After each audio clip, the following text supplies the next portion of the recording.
شروع اللہ کے نام سے جو بڑا مہربان نہایت رحم والا ہے۔ آئیے اب شروع کرتے ہیں مریم علیہ السلام کا قصہ۔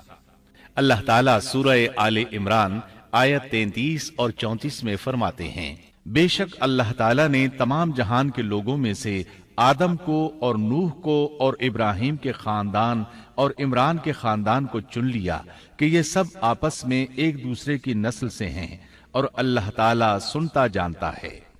جس عمران کا ذکر قرآن مجید نے کیا ہے یہ داؤد علیہ السلام کی اولاد سے ہیں۔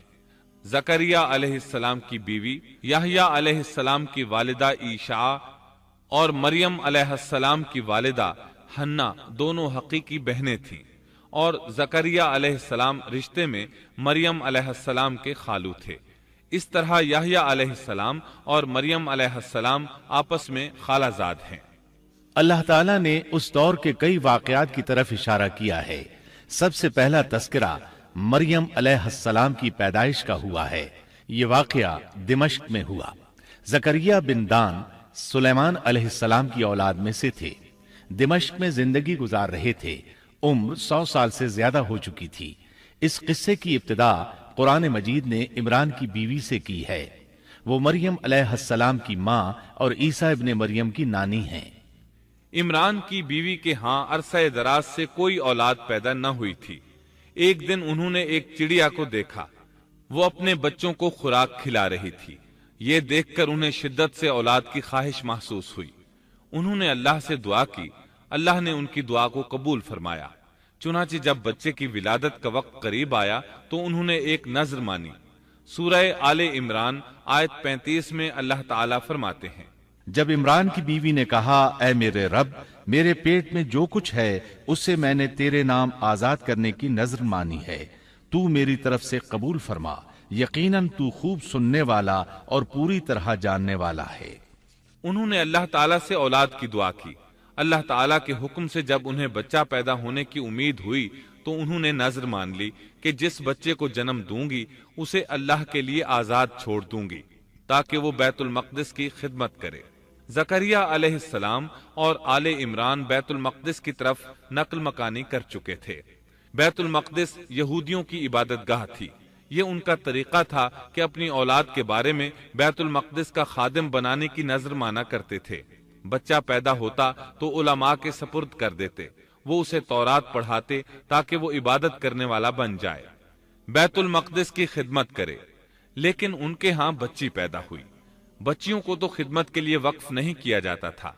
سورہ آل عمران آیت 36 میں ہے، جب بچی پیدا ہوئی تو کہنے لگیں، پروردگار میرے ہاں تو لڑکی ہوئی ہے، اللہ تعالیٰ کو خوب معلوم ہے کہ کیا اولاد ہوئی ہے، اور لڑکا لڑکی جیسا نہیں، میں نے اس کا نام مریم رکھا ہے، میں اسے اور اس کی اولاد کو شیطان مردود سے تیری پناہ میں دیتی ہوں۔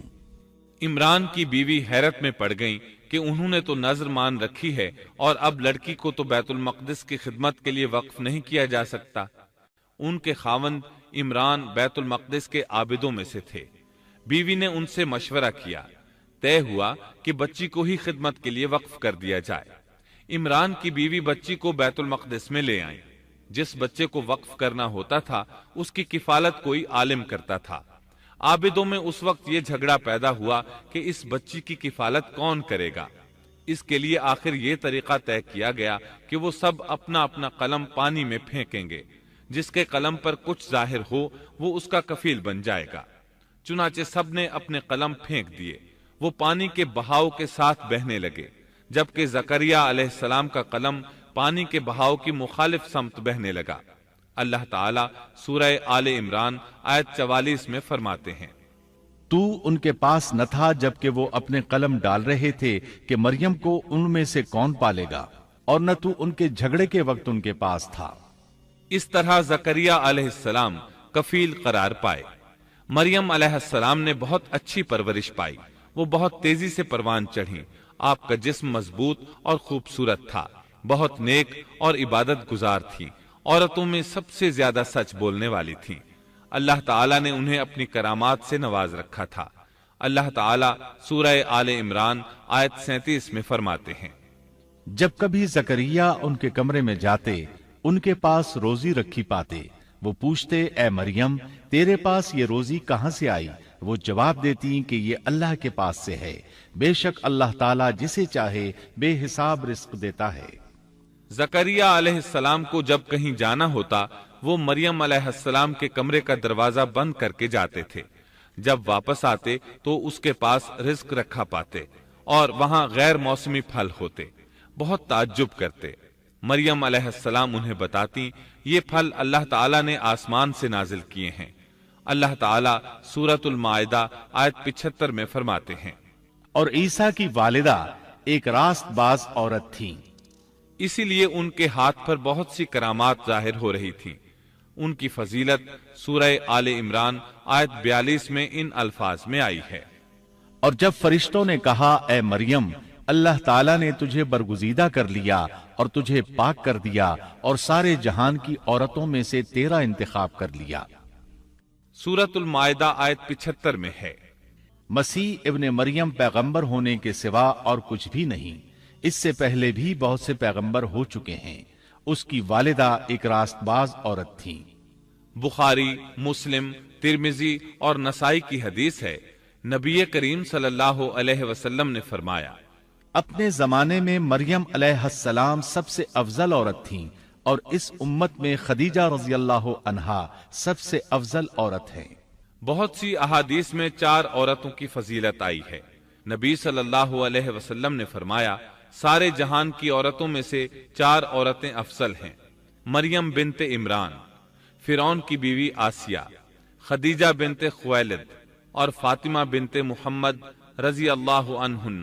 پس ثابت ہوا کہ مریم علیہ السلام کو اللہ تعالیٰ نے بہت فضیلت عطا فرمائی تھی۔ محترم سامعین، السلام علیکم ورحمۃ اللہ وبرکاتہ۔ اس بار ہم آپ کے لیے پیش کر رہے ہیں قصص الانبیاء۔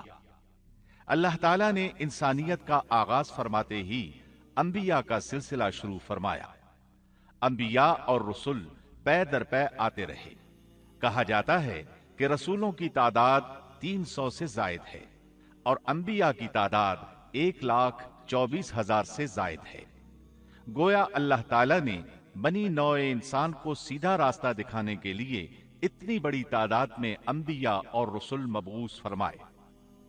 قرآن کریم کے بیان کردہ قصص حقیقت پر مبنی ہیں، اس لیے دوسرے تمام قصص اور واقعات سے امتیازی حیثیت رکھتے ہیں۔